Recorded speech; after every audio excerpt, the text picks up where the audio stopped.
vloggers! Welcome back sa Gerson Oliver. Ako si Gerson John Polorio Pagdirigan. At ngayon ay dadalhin ko kayo sa isang paglalakbay sa isang lalawigan na puno ng kasaysayan, kultura at mga kilalang produkto. Ang lalawigan ng Quezon. Ang Quezon Province ay matatagpuan sa rehiyon ng Calabarzon sa katimugang bahagi ng Luzon. Pinangalanan ito sa karangalan ng ating ikalawang Pangulo, Manuel L. Quezon. Ngayon, tignan natin ang mga makasaysayang puok at mga produkto na nagbigay sa lalawigang ito ng natatanging pagkakilanlan. Una sa ating listahan ay ang Kutang San Diego sa bayan ng Gumaca.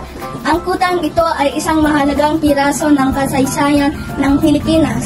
Itinayo noong 1583. Ang Kutang San Diego ay isang fort na ipinagtanggol ang baybayin laban sa mga pagsalakay noong panahon ng kolonyalismo.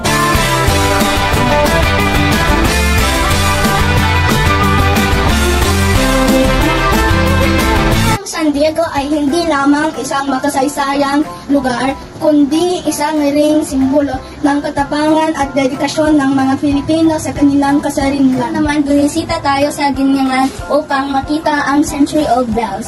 Ang mga bells na ito ay bahagi ng simbahan ng San Juan Bautista na itinayo noong ika-19 na siglo. Ang mga bells na ito ay hindi lamang mahalaga sa kasaysayan, kundi pati na rin sa kultura ng lugar. Ang kanilang tunog ay nagbibigay ng nostalgic na pakiramdam at nag-uugnay sa atin na sa nakaraan. Usapan naman natin ang mga kilalang produkto ng Quezon na tiyak na magugustuhan ninyo. Una, ang longganisang lukban.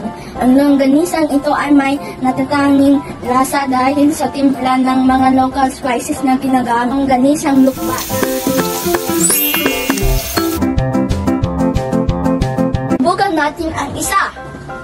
Ang flavor nito ay siksik sa lasa, tiyak na magiging paborito ninyo. Palampasin ang mga kasuy ng Quezon. Ang mga ito ay crispy, malasa, at perfect na pang-snack o pang-add sa anumang pagkain. Isa pang sikat na produkto ay ang mga local handicrafts. Ang mga ito ay gawa sa mga local materials at maganda bilang pasalubong o dekorasyon para sa inyong tahanan. Makikita sa mga merkado ng Lukban at iba pang bayan ng ang ibang mga handicrafts na pwedeng iuwi bilang alaala ng iyong pagbisita. Yan ang ilan sa mga dahilan kung bakit ang Quezon Province ay isang napakagandang destinasyon para sa mga naghahanap ng kasaysayan, kultura at masasarap ng pagkain. Huwag kalimutan i-like ang video na ito, mag-subscribe sa Gerson Oliver at i-click ang bell icon para sa ibang pang-exciting vlogs. Salamat sa pagsama sa akin sa pag-explore ng Quezon. Hanggang sa muli mga ka-vloggers.